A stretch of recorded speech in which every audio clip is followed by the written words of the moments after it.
Okay, time for a different direction to everything and absolutely anything. But with that being said, the most obvious question could be is, how's this all to begin? Yet if it were to be left in the unknown states, and although this is also to involve the explorative experience that is able to be described as the walk of life, yet if it were to also explore a notion that is able to be noticed within the creatively produced, physically distinguished, descriptive state of reality, whereby it's easily to acknowledge that within the idea of life, the basic requirements for life is that of food, water, shelter, clothing, education, and even that of spiritual sacraments. But of course, within accordance to a physically distinguished, descriptive state of reality, these basic requirements have been bought and sold with the materialistic worth of that of money. But it's also acknowledging that money has become a source of power to these basic requirements, and through it becoming a source of power to these basic requirements, it has also become a source of power to that of life. But with the ego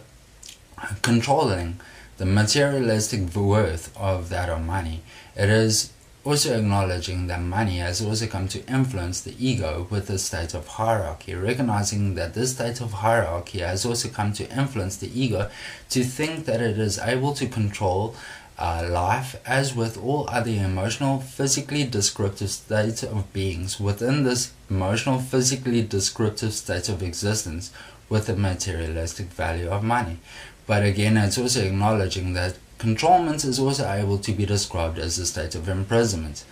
But this imprisonment, again, is able to be inflicted upon that of life and all other emotional, physically descriptive states of beings. But it's also acknowledging that each individual has come to exist as that of their own, with their own thoughts of egotistical perspective states of thought consciousness, as with their own emotions, recognizing that we all want to be our own individuals within this emotional, physically descriptive state of existence, recognizing that this could be described as a state of resistance against this state of hierarchy that again is trying to control everybody with the materialistic value of that of money. But it's acknowledging that this state of resistance against the state of hierarchy is also to influence the state of hierarchy to react with the state of violence. But again, if violence is able to be described as a state of chaos, it's also acknowledging that chaos is also able to be described as an infinite amount of knowledge without the sensational descriptive state of the emotional consciousness attached to this infinite amount of knowledge, recognizing that this state of violence or state of chaos is also a state of emotional separation. So again, it would easily to be acknowledged that violence and chaos is only able to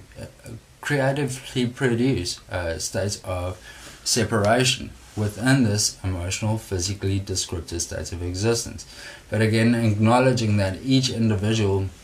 is within existence, this is also to influence the state of hierarchy with the state of jealousy, envy, resentment, vengeance upon all other emotional, physically descriptive states of beings within this emotional, physically descriptive states of existence, acknowledging that this is to creatively produce the sensation of anger. And again, as this anger comes to build and build and build and build and build and build, it again would only come to creatively produce the state of hatred upon the state of hierarchy's emotional consciousness, recognizing that this state of hatred is to be directed towards other emotional, physically descriptive states of beings within this emotional, physically descriptive state of existence. But on a broader perspective of this, it would also be acknowledging that controlment is able to be described as a state of fear of what others are able to do unto your lives, recognizing that within the state of control, you are able to control what they say and what they do, recognizing that you are able to control what they are able to do unto your life. And with them being outside this control, it is acknowledging that individuals are free to say, free to do, and again, free to do whatever they want unto your life. So it would be acknowledging that this state of control is also able to be described as a state of insecurity, by the egotistical perspective state of thought consciousness, as with the state of hierarchy. So it would also be acknowledging that controlling others with money is also able to be described as a state of emotional weakness, recognizing that if chaos, again, is able to be described as an infinite amount of knowledge without the sensational descriptive state that is able to be influenced by the emotional consciousness attached to this infinite amount of knowledge, it again would be acknowledging that if the emotional consciousness has come to give life, a meaningful state unto this infinite amount of knowledge, whereby giving strength to this knowledge, again, this would obviously be clearly indicating that the state of hierarchy, using the state of hatred as with the state of anger, as with the materialistic worth of money, to control or imprison any other emotional, physically descriptive states of being within this emotional, physically descriptive state of existence, is able to be described as a state of emotional weakness. But it's also acknowledging that to constantly and continuously exist as this state, right, would also come to influence a mental and emotional adaptation to this state of existence, recognizing that money has not only become a center of the emotional life, it has also become the center of the universe, and recognizing that life now cannot seemingly exist without the materialistic worth of that of money, recognizing that the emotional consciousness of the state of hierarchy has also become imprisoned within this state of materialistic worth of money, recognizing that the way of reality becomes a way of life, and if this has become a way of life, it is also acknowledging that money has also created a slave out of the emotional, physically descriptive individual that is existing within this emotional, physically descriptive state of existence, recognizing that this would be constantly and continuously existing within a state that is able to be described as emotional weakness. Okay, so within this, it could then be to reflect upon what has been described as the capitalistic system within this creatively produced, physically distinguished, descriptive state of reality. But within that, it would firstly be to explore what was described as the slave system, acknowledging that there was once a master and a slave, and also acknowledging that the slave was captured or bought and was owned by the master, but also acknowledging that the slave was also forced to work long, severe hours and were given certain stipulations for profits to be gained, recognizing that these profits are easily to be directed towards the materialistic worth of money. But it's also acknowledging that if these certain stipulations weren't made, these slaves were severely punished. But on a much more easier perspective, it would be acknowledging that the slave always struggled to survive while the master always lived the life of luxury, recognizing that the slave gained nothing from what was being done, whereby the master gained absolutely everything from what was being done. So to explore the capitalistic system, it would be to acknowledge that there is now an employer and an employee, whereby the employee now has to apply to work. But if they are granted this approval of work,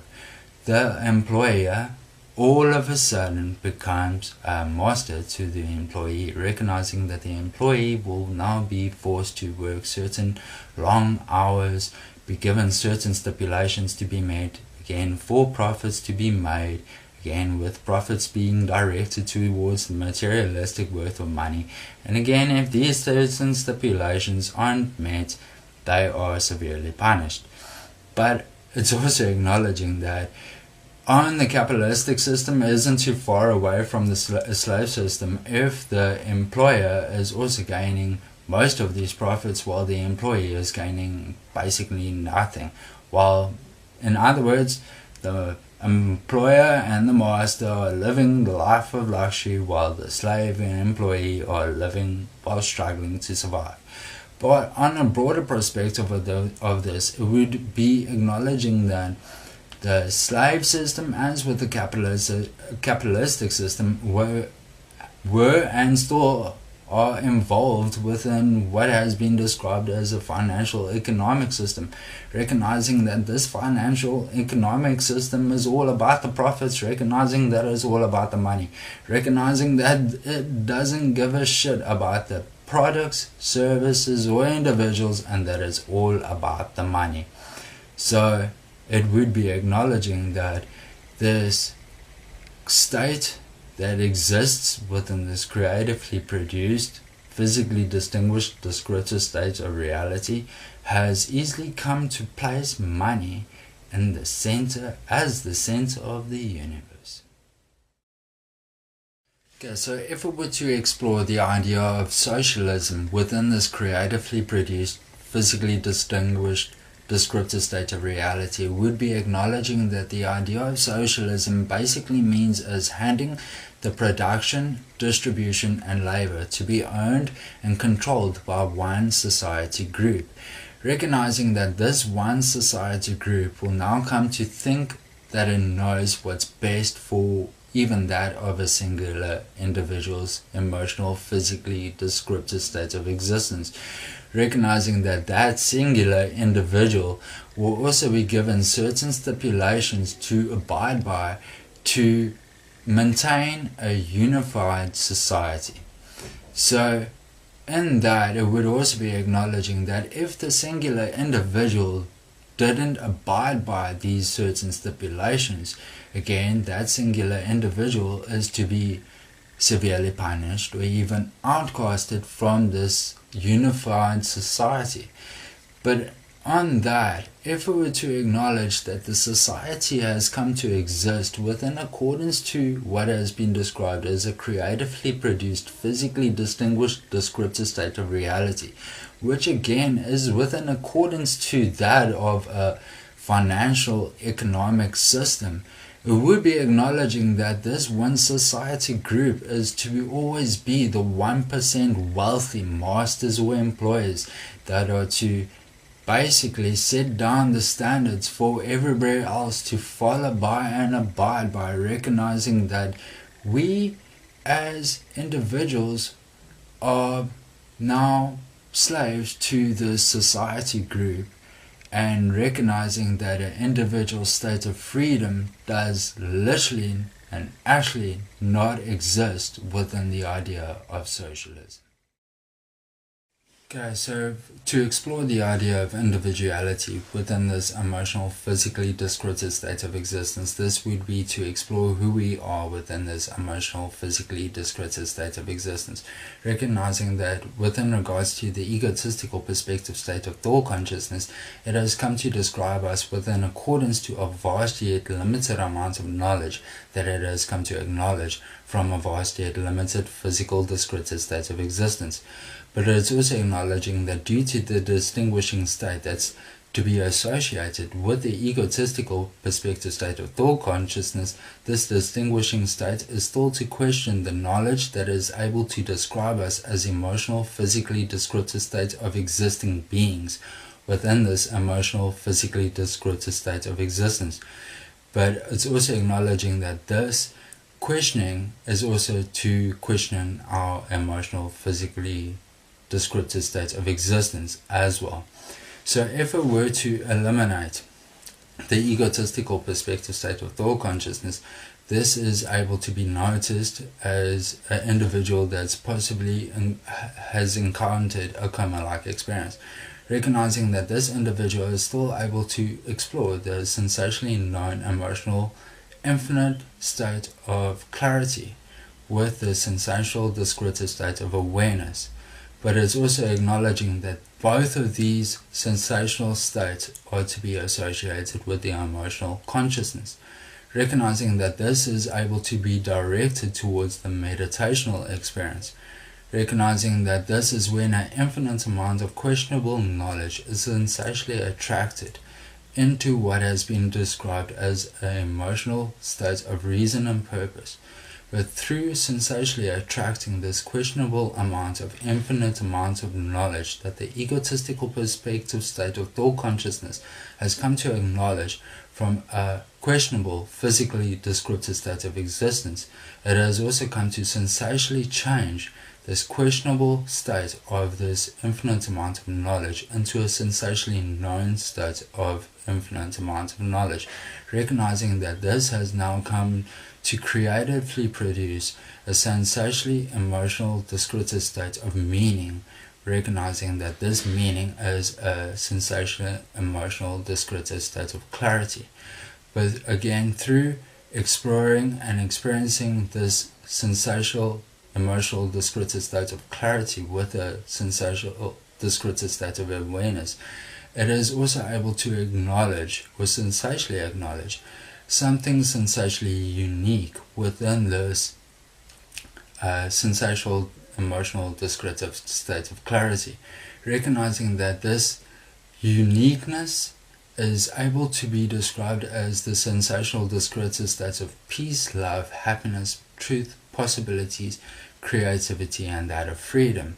But it's also acknowledging that these sensational states are also able to come into one sensational state to be acknowledged by the sensational state of awareness. But it's also acknowledging that through this sensational acknowledgement, this is also able to influence or inspire the egotistical perspective state of thought consciousness to lower its vibrational energy within this emotional, physically descriptive state of existence to either discover, promote,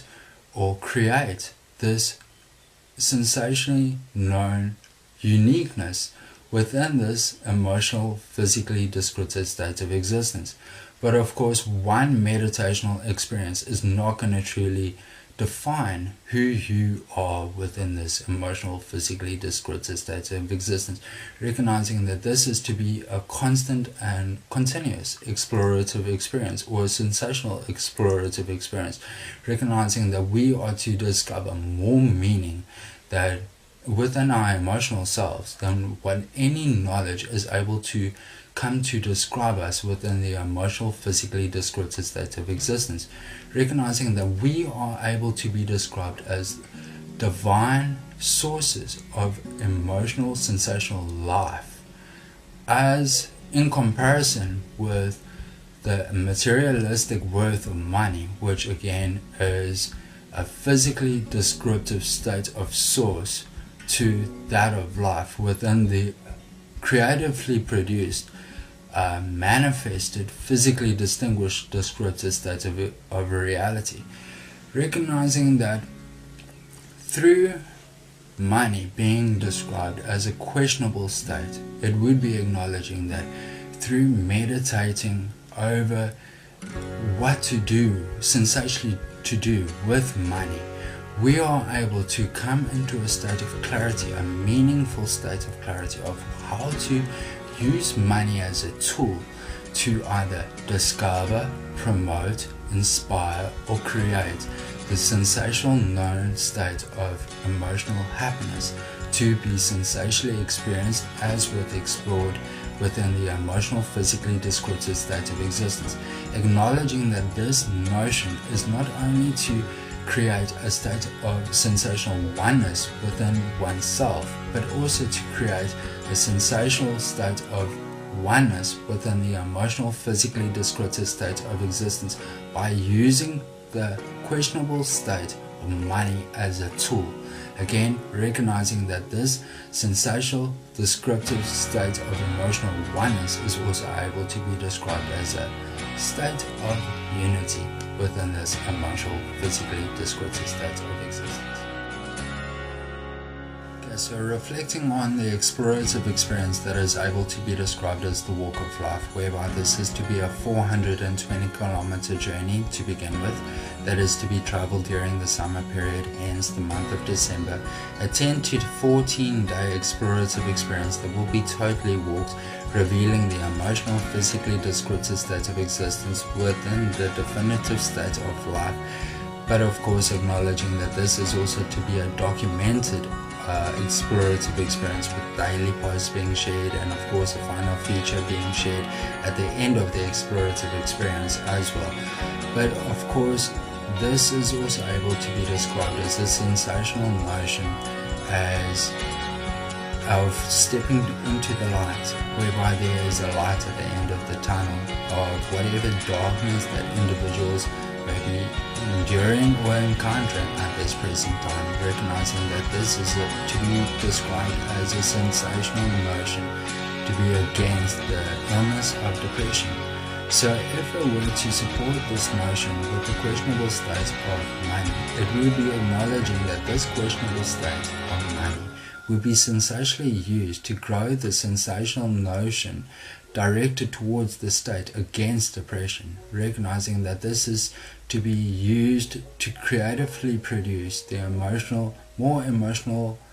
explorative experiences through journeyful explorative experiences, but it is also to be used to create meditative experiences as with a living experience, for individuals to discover their divine sensational meanings within themselves and within their emotional, physically descriptive state of existence. So with that being said, may the lovers keep on loving and the haters keep on hating, and with that being within equal understanding, may it be so. Namaste.